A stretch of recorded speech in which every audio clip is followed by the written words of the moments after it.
Yeah, thank you so much, Chitra ma'am, for giving me this opportunity to speak on work-life balance. But before I begin, I would like to acknowledge Dr. Namrata ma'am. That was an absolutely fantastic presentation, and I feel that we have all heard about glass ceilings. You have already broken the glass ceiling, but today we have also seen the glass cliff effect, where when an organization is in trouble, it's the woman who is turned to save the organization and bring it up. So thank you so much, ma'am, for being our leader in these COVID times, especially. So we're talking about work-life balance. Why is this question even relevant today? Why is it important that today, in today's fast-paced world, we are speaking about work-life balance? So let us see. So let's ask ourselves a few questions. What are your working hours, sleeping hours? Are you giving the right time to your loved ones? Are you spending too much time at work even after your work is done? How are your habits of eating, sleeping? How is your routine? Is it really affected by all your work? So, if you look at numbers, not only in India, but let's look globally. In a 2017 survey, they found that 35% of Americans were stressed over economy and healthcare over 43%. 27% of US millennials had work related stress, which affected their productivity. Even in the UK in 2018, it was found that a lot of people had work related stress, depression, anxiety. Even in India, 95% of millennials have supposed to be work related stress. Now, if you look at these five stages of a typical burnout, you have the initial honeymoon phase where you're totally enthusiastic. But as work starts increasing, you're not really able to cope up with that work, you're not able to cope up with that stress, and then finally your battery goes down.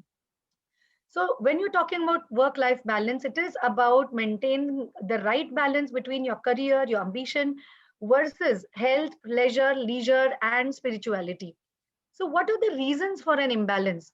One is you may be having exceptionally increased responsibilities at work and at the same time increased responsibilities at home. You may be working for longer hours. Maybe you have a personal mindset of an extreme ambition. Somebody may be having an extreme ambition and he would be desperate for perfection to achieve that ambition at any cost.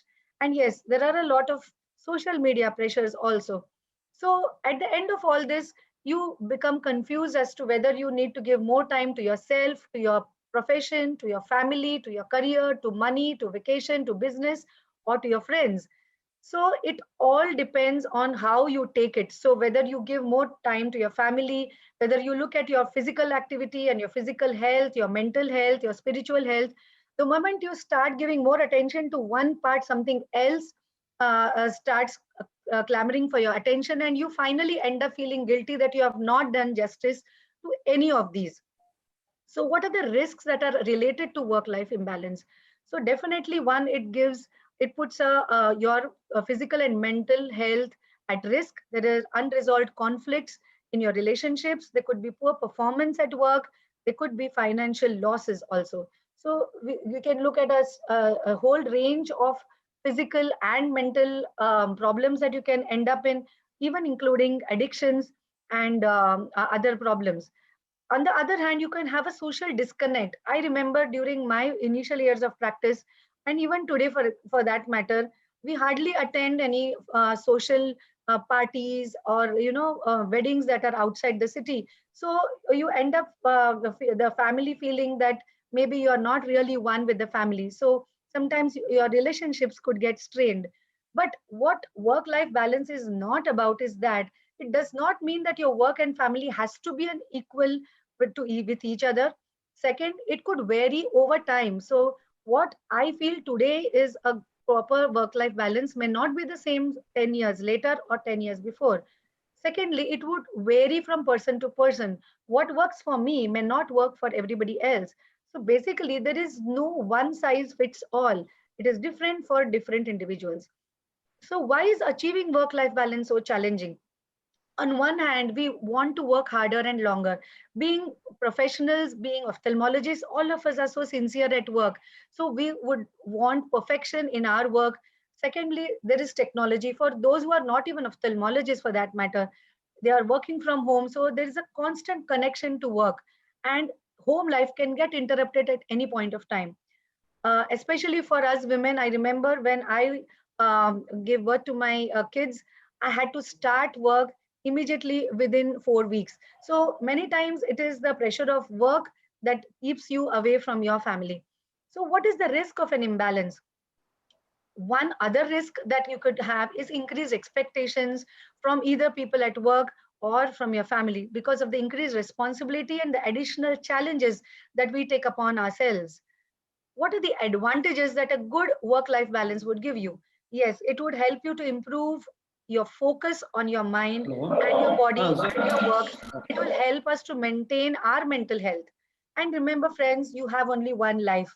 So today you would want to do well in work, you would want to do well in your relationships, and also as a person. So basically, you need to have satisfaction with your job and an overall life satisfaction. Basically, we want increased productivity. When you work for 12 hours, 14 hours a day, finally you need to feel satisfied that you have had a good day at work, and you need to have a more rounded personality. So how will you achieve this work life balance? They say work expands so as to fill the time available for its completion. So today, for example, I'm given 3 hours for a particular work. Even if I'm given 7 hours, maybe I'll complete it only in the 6th hour. So, friends, what is most important is time management. One, to set goals correctly. Think about what you want to do, prioritize your work, set a time limit, take breaks in between the tasks, organize yourself, make a calendar, see that you're sticking to your calendar, sticking to your time, remove the non essential tasks. For example, I would speak for myself in the entire whole 1 year of lockdown, I haven't even looked at Netflix even once. Plan ahead. Now, if you look at the ideal weekday work life balance, what I've shown on the left is what is supposed to be ideal. So, the one in red, 33% is work, and 33% in violet is sleep, and the rest of the time comprises for the rest of your work. But the one on the right is what work was for me. So, 60% that is red was work, 25% was sleep, and I used to combine recreation, which included my exercise. So, there was no separate recreation, and I would include the commuting time along with it. So my meal time and family time was together. So these were few ways by which I had to maintain some kind of work-life balance for me. One of the most important things is to let go of things. We know that we cannot have everything in life. So you need to let go. Do not overbook yourself. It is impossible to please everyone in life. There are going to be people who will feel that you have not given them enough time, you have not done enough justice to them. Prioritize ruthlessly. Learn how to say no. I took a very long time to learn this and I still haven't learned it. Organize yourself. Use technology. Yes, today there are a lot of gadgets that help you to improve your time management. No, it won't always be perfect. Yes, we are humans, we may make mistakes. We know, and we should not be too ruthless on ourselves. Make a list, put weekly events for home life on a calendar, and keep a to-do list. Just as we have a to-do list at work, let's have a to-do list for a house also, and let's stick to it. Let's plan in advance so that we adjust our schedules at work for something that we want to do at home. Leave work at work. This is something we as ophthalmologists and as basically as medical professionals find it very difficult. I remember my husband would get calls even at 2 o'clock, 3 o'clock at night because he's an oncosurgeon. It's very difficult to leave work at work, but still let's strive to do it. So establish boundaries at work and stick to them. Unplug yourself. Yes, there would be days when you are so tired and totally encompassed with work, but we need to unplug, give ourselves short breaks so as to become recharged again. How do I eliminate my stress? One is eat a healthy diet.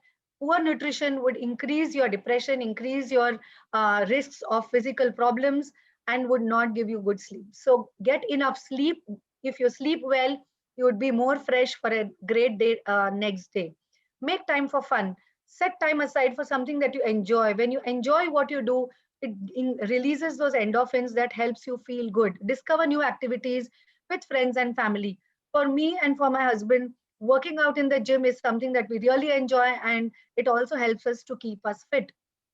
A midday break. Maybe in the midst of your OPD at 30 time, you can just take a small break, reading and relaxing at times. So I take at least a few minutes a day for reading so that you actually recharge yourself. So that break could be anywhere from few minutes to a few hours, depending on what your time allows you to. Be more creative. If you're more creative, that will give you really more joy. You can cultivate or revive a hobby, be it painting, gardening, cooking, anything other than work. So for me, dancing is what helps me. Secondly, poetry. So you may do anything other than work that helps you to be more creative, and that will give you unleash a new world for you and help you be more happy. So may it be music, maybe just vacationing with your family, a pet, taking a break for a movie, eating out, being with friends, shopping, or even going to the spa. So basically, it's so many things. It's even the little things in life that actually keep you happy. Form a support system. It's not wrong to take help from others or ask help from others, be it colleagues at work, family, friends, or even house help. That will help you to give that extra little time for yourself. They say never get so busy making a living that you forget to make a life, and you have only one life, friends. Also, not only think about yourself, but also about your colleagues and your people who work for you. So promote your team's work-life balance also.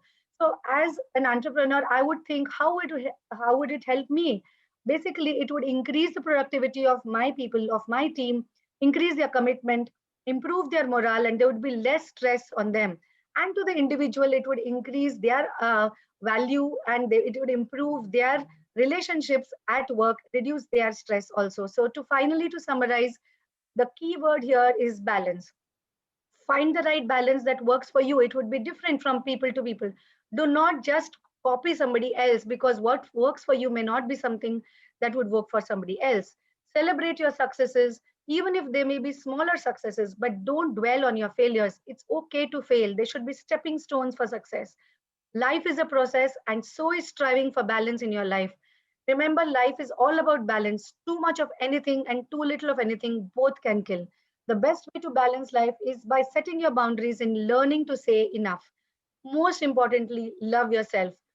It's not just being with someone who makes you happy, you be someone who makes yourself happy and makes others happy. Prioritize your time and do not be guilty of giving yourself some me time, because that is what is going to transform you. Thank you so much, friends, for your kind